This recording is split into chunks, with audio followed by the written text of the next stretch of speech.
السلام علیکم ورحمۃ اللہ تعالی وبرکاتہ۔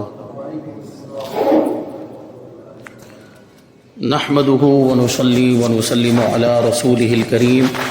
اما بعد فاعوذ بالله من الشیطان الرجیم بسم اللہ الرحمن الرحیم ان اللہ وملائکته يصلون على النبی یا ایها الذین آمنوا صلوا علیہ وسلموا تسلیما اللهم صل على سيدنا ومولانا محمد معدن الجود والكرم وآلہ الکرام وابنہ الکریم وبارک وسلم صلاة وسلاما علیک یا رسول اللہ صلی اللہ تعالی علیہ وسلم۔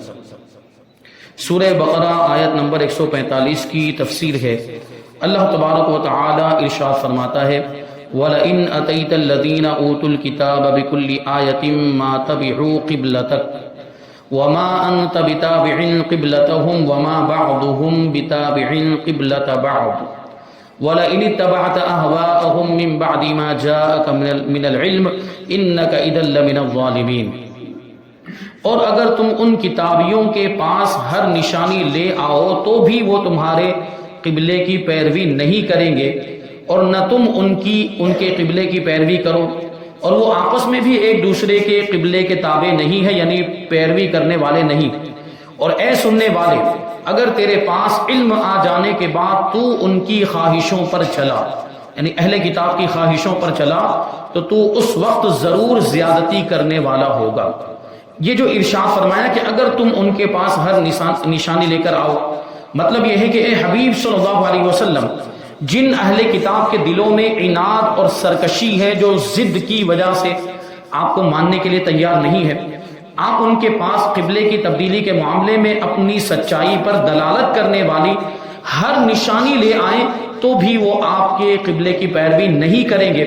کیونکہ ان کا آپ کی پیروی نہ کرنا کسی شبہے کی وجہ سے نہیں ہے جسے دلیل بیان کر کے زائل کیا جائے۔ کوئی شبہ ہو، کوئی شک ہو تو اس کو دلیل سے دور کیا جا سکتا ہے، لیکن ضد کا کوئی علاج نہیں ہوتا، سرکشی اور عناد کا، ہٹ دھرمی کا کوئی علاج نہیں ہوتا۔ وہی کہہ رہے ہیں بلکہ وہ تو آپ سے عناد رکھتے ہیں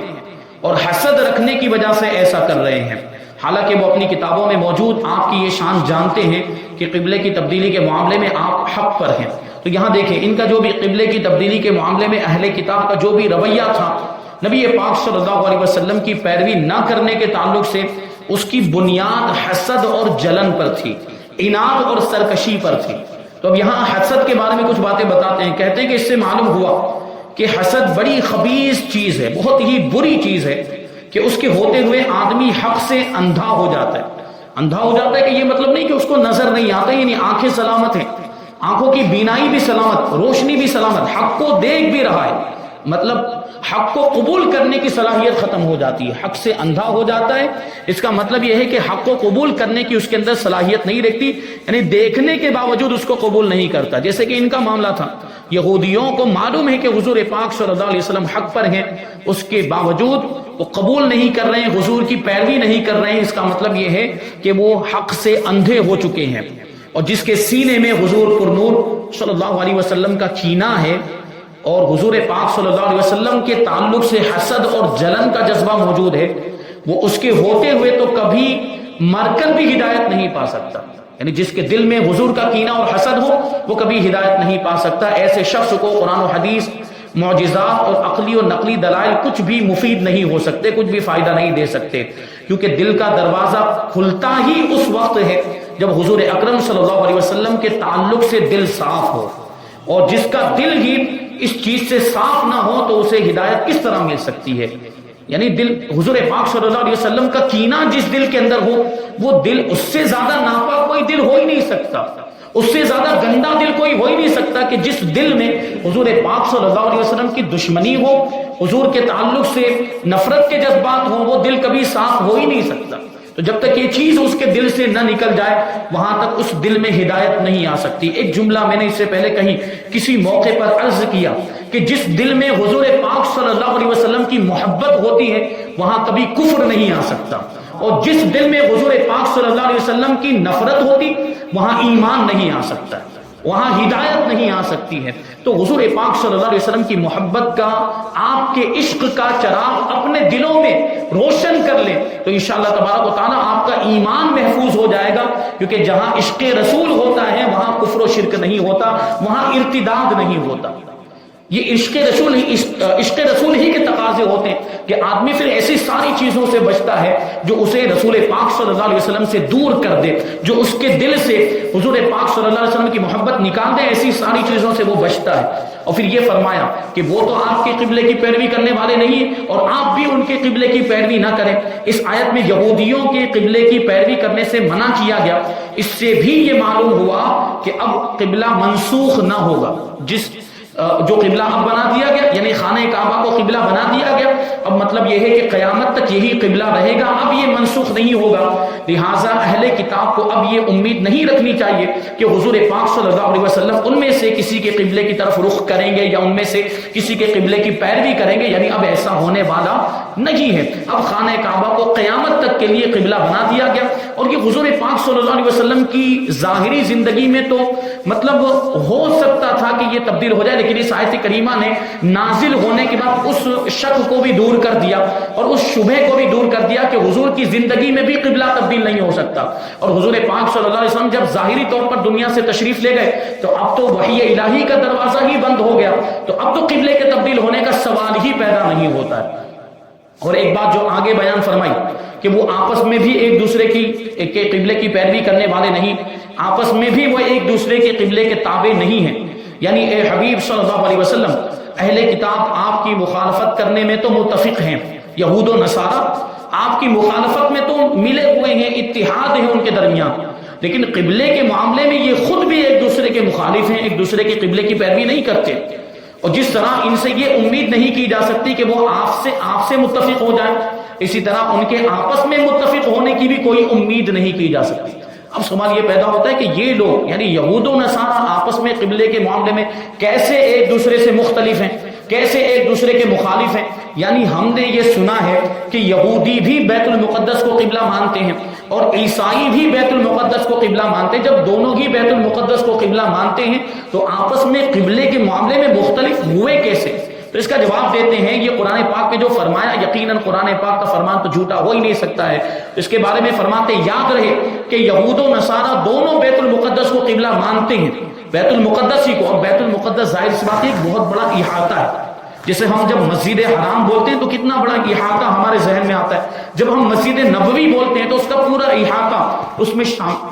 شامل ہوتا ہے۔ تو اسی طرح جب ہم بیت المقدس بولتے ہیں تو اس کا پورا احاطہ یہاں پر مراد ہوتا ہے۔ تو بیت المقدس کو دونوں قبلہ مانتے ہیں، یہودی بھی قبلہ مانتے ہیں اور نصرانی عیسائی بھی قبلہ مانتے ہیں، مگر یہودی صخرہ کو قبلہ مانتے ہیں اور عیسائی اس کے مشرقی مکان کو قبلہ مانتے ہیں۔ صخرہ آپ لوگ سمجھ رہے ہیں جس کو قبۃ الصخرہ کہا جاتا ہے، جو سنہری رنگ کا گنبد بنا ہوا ہے۔ اگر آپ نے بیت المقدس کی کہیں پر تصویر دیکھی ہو تو ایک سنہری رنگ کا گنبد ہے اور ایک دوسرا مشرقی جانب گنبد بنا ہوا ہے جو گرے کلر کا ہے۔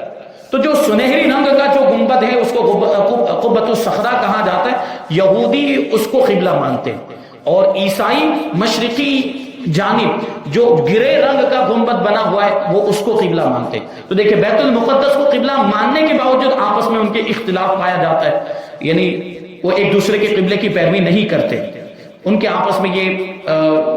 اختلاف کا معاملہ موجود ہے۔ اور یہ فرمایا کہ اگر تو ان کی خواہشوں پر چلا، یہ امت کو خطاب ہے، یہ حضور پاک صلی اللہ علیہ وسلم کو خطاب نہیں۔ میں نے پہلے بھی عرض کیا کہ حضور پاک صلی اللہ علیہ وسلم یہود و نصارہ کی خواہش پر چل ہی نہیں سکتے۔ حضور پاک صلی اللہ علیہ وسلم تو اللہ کے فرمان کے تابع ہیں، حضور پاک صلی اللہ علیہ وسلم تو وحی الہی کے تابع ہیں، حضور تو وہی کرتے ہیں جو اللہ کا حکم ہوتا ہے۔ تو یہود و نصارہ کی خواہش پر چلنے کا حضور کے تعلق سے سوال ہی پیدا نہیں ہوتا۔ تو یہ امت سے خطاب ہے، یعنی حضور پاک صلی اللہ علیہ وسلم کے واسطے و وسیلے سے امت سے یہ خطاب کیا جا رہا ہے کہ خانہ کعبہ کی قبلہ ہونے کے بعد اگر کسی نے بیت المقدس کو قبلہ بنایا تو وہ ظالم ہے،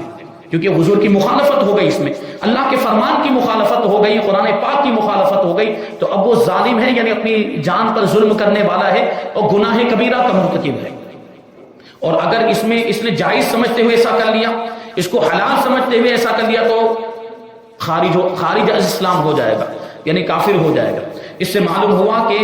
عالم کا گناہ جاہل کے گناہ سے زیادہ خطرناک ہوتا ہے، کیونکہ عالم کو سب معلوم ہوتا ہے، عالم کے پاس پوری جانکاری، اس کے باوجود گناہ کر رہا ہے تو اس کا گناہ سخت ہے۔ یہ الگ بات ہے، یہ جملہ بھی کہا جاتا ہے کہ عالم کو ایک گناہ ملے گا تو جاہل کو 2 گناہ ملیں گے۔ عالم کو ایک گناہ اس وجہ سے کہ اس کو صرف گناہ کرنے کا عذاب ملے گا، جبکہ جاہل کو 2 گناہ اس اعتبار سے کہ نہ جاننے کا ایک گناہ ہے اور پھر گناہ کے کام میں مبتلا ہونے کا دوسرا گناہ ہے۔ یہ الگ چیز ہے، لیکن ایک دوسرے اعتبار سے اگر ہم دیکھیں تو جاہل کو تو معلوم نہیں تھا اس لیے وہ گناہ میں مبتلا ہوا، عالم معلوم ہونے کے باوجود اگر گناہ کرتا ہے تو اس اعتبار سے یہ اور زیادہ سخت چیز ہے، خطرناک ہے، کیونکہ یہاں بطور خاص علم کے بعد نافرمانی پر وعید بیان کی گئی کہ علم آ جانے کے بعد بھی اگر تم ان کی خواہشوں پر چلو گے تو تم ظالم ہو جاؤ گے، تو یہ وعید آئی ہے۔ حضرت زیاد ابن حدیر رضی اللہ تعالیٰ عنہ فرماتے ہیں کہ مجھ سے حضرت عمر فاروق اعظم رضی اللہ تعالی عنہ نے فرمایا کہ کیا جانتے ہو کہ اسلام کو کیا چیز ڈھاتی ہے، یعنی اسلام کی عزت لوگوں کے دل سے دور کون سی چیز کرتی ہے؟ میں نے عرض کیا نہیں جانتا، تو حضرت فاروق اعظم رضی اللہ تعالی عنہ نے فرمایا کہ اسلام کو عالم کی لغزش، یعنی عالم کا خطا کرنا، عالم کا غلطی کرنا، منافق کا قرآن کے تعلق سے جھگڑا کرنا، قرآن میں جو ہے کہ لوگوں کو شک میں مبتلا کرنے کی کوشش کرنا قرآن کے تعلق سے، اور گمراہ کن سرداروں کی حکومت تباہ کرے گی۔ جو سردار بن جائیں گے، حاکم بن جائیں گے اور وہ گمراہ کرنے والے ہوں گے لوگوں کو، تو ان کی وجہ سے پھر قوم بھی گمراہ ہوگی، رعایا بھی گمراہ ہوگی، تو اس کی وجہ سے اسلام کی عزت لوگوں کے دلوں میں کم ہو جائے گی، اور لوگوں یہ اسلام اس سے یہ چیزیں اسلام کو ڈھا دیتی ہیں، یعنی عزت کم کر دیتی ہیں۔ اس حدیث کی شرح میں مفتی احمد یار خان نعیمی رحمۃ اللہ تعالی علیہ فرماتے ہیں کہ جب علماء آرام طلبی کی بنیاد پر کوتاہیاں شروع کر دیں، آرام طلبی کی بنیاد پر کوتاہیاں شروع کر دیں، مسائل کی تحقیق میں کوشش نہ کریں، کیونکہ مسائل کی تحقیق کرنا بھی ضروری ہے، تبھی لوگوں کے سامنے صحیح حکم بیان کیا جا سکے گا اور لوگ صحیح حکم پر عمل کر سکیں گے۔ علماء نے ہی اگر کوتاہیاں شروع کر دی، آرام طلبی کے شکار ہو گئے اور مسائل میں تحقیق کرنا بند کر دیا، تو لوگوں کے سامنے نئے پیش آنے والے مسائل کا حکم کون واضح کرے گا؟ پھر ان کے لیے صحیح مسئلے پر عمل کرنا کیسے ممکن ہوگا؟ تو علماء اگر ایسا کرنے لگ جائیں اور غلط مسئلے بیان کر دیں بغیر تحقیق کے، بے دین علماء کی شکل میں نمودار ہو جائیں، اب ظاہر سی بات غلط مسئلہ بیان کرنے والا عالم کیا ہوگا؟ بے دین ہوگا، جو غلط مسئلہ بیان کرتا ہے۔ بدعتوں کو سنتیں قرار دیں گے، پھر یہ بھی ہوگا۔ قرآن کریم کو اپنی رائے کے مطابق بنائیں اور گمراہ لوگوں کے حاکم بنے اور لوگوں کو اپنی اطاعت پر مجبور کرے، قرآن و حدیث کی اطاعت پر نہیں، اپنی اطاعت، میں جو کہتا ہوں وہ کرو نہیں، بلکہ ایسا نہیں ہونا چاہیے۔ عالم کی بات قرآن و حدیث کے مطابق ہونی چاہیے، اور عالم کا یہ طریقہ ہونا چاہیے کہ قرآن و حدیث کے تابع بنائے،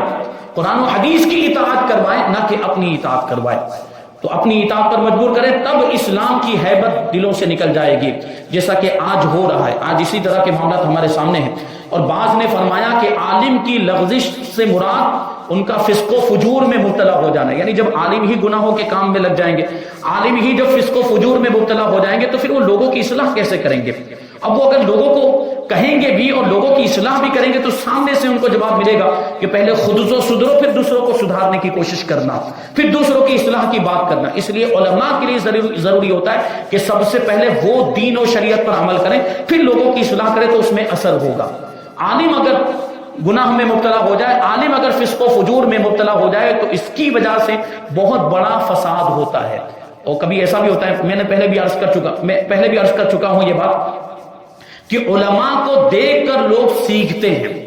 اور علماء کی پیروی کی جاتی ہے۔ بعض اوقات تو ایسا بھی ہوتا ہے کہ لوگ علماء کے عمل کو دیکھ کر نتیجے پر پہنچ جاتے ہیں کہ یہ عالم صاحب ایسا کر رہے ہیں، اس کا مطلب ہے کہ یہ جائز ہے،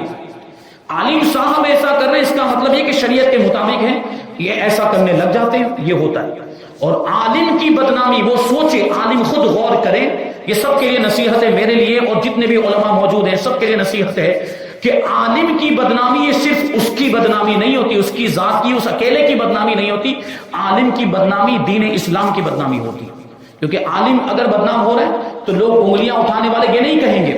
خاص طور پر جو غیر ہیں جن کا اسلام سے تعلق نہیں، وہ یہ کہیں گے کہ دیکھو دین کے علماء ایسے ہیں، دین کے رہنما اور رہبر ایسے ہیں، تو ان کا دین بھی ایسا ہوگا، معاذ اللہ۔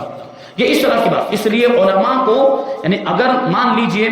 ویسے تو متقی پرہیزگار ہونا چاہیے، یعنی ان کی خلوت اور جلوت کے معاملات ایک جیسے ہونے چاہیے، تنہائی میں بھی گناہوں سے بچیں، لوگوں کے سامنے بھی گناہوں سے بچیں، لیکن اگر کبھی گناہوں کا معاملہ بھی ہو تو لوگوں کے سامنے تو ہرگز نہیں ہونا چاہیے۔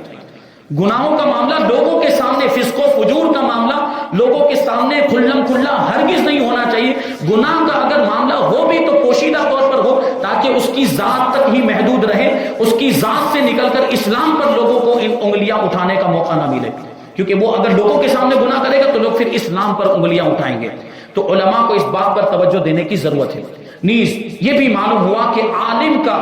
جاہلوں کی خوشامد کرنا اور ان کا تابع بن جانا یہ بھی تباہی کا اور فساد کا باعث ہے۔ علماء کو عمرہ سے دور ہی رہنا چاہیے۔ عمرہ سے مراد یہاں پر حاکم، بادشاہ وغیرہ، اور اس زمانے میں تو بادشاہوں کا دور نہیں ہے، ابھی یہاں حاکموں سے مراد پولیس والے ہیں، لیڈر ہیں، نیتا ہیں، سیاسی پارٹیوں سے تعلق رکھنے والے لوگ۔ علماء کو ایسے لوگوں سے دور رہنا چاہیے، کیونکہ ان کی صحبت جو ہوتی ہے وہ بدنامی کا سبب بنتی ہے، تاکہ ان کی خوشامد نہ کرنی پڑے۔ حضرت عبداللہ ابن عباس رضی اللہ تعالی عنہما سے روایت ہے کہ رسول اللہ صلی اللہ علیہ وسلم نے ارشاد فرمایا، میری امت کے کچھ لوگ دین سیکھیں گے اور قرآن پڑھیں گے اور کہیں گے ہم امیروں کے پاس جائیں گے اور ان کی دنیا لے کر آئیں گے۔ البتہ اپنا دین بچا لیں گے، یہ دعوے کرتے ہیں، آج بھی لوگ ایسا کہتے ہیں کہ ہم امیروں کے پاس جائیں گے اور ان کی دنیا لے کر آئیں گے اور اپنا دین بچا لیں گے، لیکن ایسا نہ ہو سکے گا۔ یہ دیکھیے قیامت کی نشانی ہے، قیامت کے قرب کی نشانی۔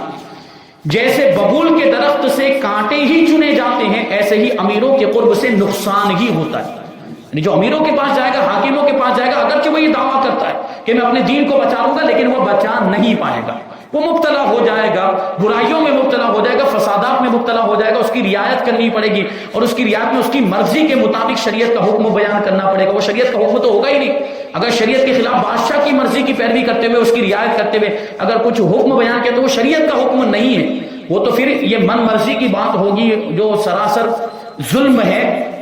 اور اس سے بڑا جرم کوئی اور نہیں ہو سکتا ہے۔ آگے آیت نمبر 146 میں اللہ تبارک و تعالیٰ فرماتا ہے، الذین آتیناہم الکتاب یعرفونہ کما یعرفون ابناءہم وان فریقا منہم لیکتمون الحق وہم یعلمون۔ وہ لوگ جنہیں ہم نے کتاب عطا فرمائی ہے وہ اس نبی کو ایسے پہچانتے ہیں جیسے اپنے بیٹوں کو پہچانتے ہیں، اور بے شک ان میں ایک گروہ جان بوجھ کر حق کو چھپاتا ہے۔ اب یہاں پہ جو فرمایا کہ جن کو کتاب دی گئی، اب جن کو کتاب دی گئی اس سے مراد کیا ہے؟ اہل کتاب یعنی یہود و نصارہ۔ جن کو کتاب دی گئی وہ اس نبی کو پہچانتے ہیں، یعنی ہمارے آقا کو ایسے پہچانتے ہیں جیسے اپنے بیٹوں کو پہچانتے ہیں۔ مراد یہ ہے کہ گزشتہ آسمانی کتابوں میں نبی آخر الزماں حضور سید عالم صلی اللہ علیہ وسلم کے اوصاف، آپ کی خوبیاں، آپ کی علامتیں، آپ کی نشانیاں ایسے واضح اور صاف انداز میں بیان کیے گئے جن سے علماء اہل کتاب کو حضور پر نور صلی اللہ علیہ وسلم کے خاتم الانبیاء ہونے میں کوئی شک اور شبہ نہیں رہ سکتا، اور وہ حضور پاک صلی اللہ علیہ وسلم کے اس منصب عالی کو کامل یقین کے ساتھ جانتے ہیں۔ یعنی وہ ساری نشانیاں جو انہوں نے کتابوں میں پڑھی تھی، آسمانی کتابوں میں، وہ ساری نشانیاں انہوں نے حضور پاک صلی اللہ علیہ وسلم کے اندر پائی، یعنی جان تو گئے تھے کہ نبی آخر الزماں یہی ہیں، ساری علامتیں ان کے اندر پائی جاتی، پہچان بھی لیا تھا کہ نبی آخر الزماں یہی ہیں۔ یہودی علماء میں سے حضرت عبداللہ ابن سلام رضی اللہ تعالیٰ عنہ مشرف با اسلام ہوئے، تو حضرت عمر فاروق اعظم رضی اللہ تعالیٰ عنہ نے ان سے دریافت کیا کہ اس آیت میں جو معرفت بیان کی گئی، یعنی یہودی علماء حضور کو ایسے پہچانتے ہیں جیسے اپنے بیٹوں کو پہچانتے ہیں، تو اس معرفت کا کیا مطلب ہے؟ اس پہچاننے کا کیا مطلب ہے؟ اپنے بیٹوں سے زیادہ پہچاننا، اس کا کیا مطلب ہو سکتا ہے؟ تو حضرت عبداللہ ابن سلام رضی اللہ تعالیٰ عنہ فرماتے ہیں کہ اے عمر، میں نے حضور اکرم صلی اللہ علیہ وسلم کو دیکھا تو بغیر کسی شک اور شبہ کے فوراً پہچان لیا کہ یہی نبی آخر الزماں ہے، اور میرا حضور پاک صلی اللہ علیہ وسلم کو پہچاننا اپنے بیٹوں کو پہچاننے سے زیادہ کامل اور مکمل تھا۔ اب ایک روایت میں یہ بھی آیا، حضرت عبداللہ ابن سلام رضی اللہ تعالیٰ عنہ کا یہ قول نقل کیا گیا کہ حضرت عبداللہ ابن سلام رضی اللہ تعالیٰ عنہ سے جب یہ بات پوچھی گئی اسلام لانے کے بعد کہ تم نے حضور کو کیسے جان لیا، کیسے پہچان لیا، کیسے ایمان لائے، کیا مطلب ہوا، تو حضرت عبداللہ ابن سلام رضی اللہ تعالیٰ عنہ نے اس وقت یہ جملہ ارشاد فرمایا کہ میں نے جیسے ہی نبی پاک صلی اللہ علیہ وسلم کے چہرے مبارک کو دیکھا تو میں سمجھ گیا کہ کہ یہی نبی آخر الزماں ہے، کیونکہ یہ چہرہ کسی جھوٹے کا چہرہ ہو ہی نہیں سکتا، کیونکہ یہ چہرہ کسی جھوٹے کا چہرہ ہو ہی نہیں سکتا۔ مطلب یہ ہے کہ آپ سچے نبی ہیں، سچے رسول ہیں، اسی لیے میں فوراً کلمہ پڑھ کے مسلمان ہو گیا۔ حضرت عبداللہ ابن سلام یہودیوں کے عالموں میں شمار ہوتے تھے، یہودی آسمانی کتابوں کے عالم تھے، تورات انجیل وغیرہ پڑھی ہوئی تھی۔ حضرت عبداللہ ابن سلام نے حضور کی ساری نشانیوں کو جانتے تھے، اسی وجہ سے جیسے ہی حضور کی بارگاہ میں حاضر ہوئے، جیسے ہی حضور کے چہرے مبارک پر نظر پڑی، فوراً کلمہ پڑھ کے مسلمان ہو گئے۔ تو اب حضرت عمر رضی اللہ تعالیٰ عنہ نے پوچھا کہ وہ کیسے، یعنی اپنے بیٹوں سے زیادہ حضور کو جانتے پہچانتے ہیں، اپنے بیٹوں سے زیادہ حضور کو کیسے جانتے پہچانتے ہیں؟ تو انہوں نے عرض کیا کہ اللہ کے رسول صلی اللہ علیہ وسلم کے اوصاف، آپ کی خوبیاں، آپ کی علامتیں و نشانیاں تو ہماری کتاب توریت میں اللہ تعالیٰ نے بیان فرمائی، اور اس میں تو کوئی شک نہیں ہو سکتا۔ جبکہ بیٹے کو بیٹا سمجھنا یہ صرف عورتوں کے کہنے سے معلوم ہو سکتا ہے، بیٹے کا بیٹا ہونا کیونکہ عورتوں کی طرف سے ہی پتا چل سکتا ہے۔ اگر عورت نے کہیں جا کر منہ کالا کروایا تو ہمیں کیسے پتا چلے گا؟ اس میں ایک گنا شک رہتا ہے۔ جبکہ حضور پاک صلی اللہ علیہ وسلم کی پہچان تو اللہ تبارک و تعالیٰ نے کرائی، وہ تو یقینی ہے، قطعی ہے۔ جبکہ اولاد کی پہچان عورتوں کے کہنے سے ہوتی، اس میں شک ہوتا ہے، اس میں شبہ ہوتا ہے۔ اس لیے ہم اپنے بیٹوں سے زیادہ حضور پاک صلی اللہ علیہ وسلم کو جانتے اور پہچانتے ہیں۔ تو حضرت عمر رضی اللہ تعالیٰ عنہ نے یہ سن کر ان کے سر کا بوسہ لے لیا، ان کی پیشانی کا بوسہ لے لیا، کیونکہ بات واقعی ایمان کو تازگی بخشنے والی تھی۔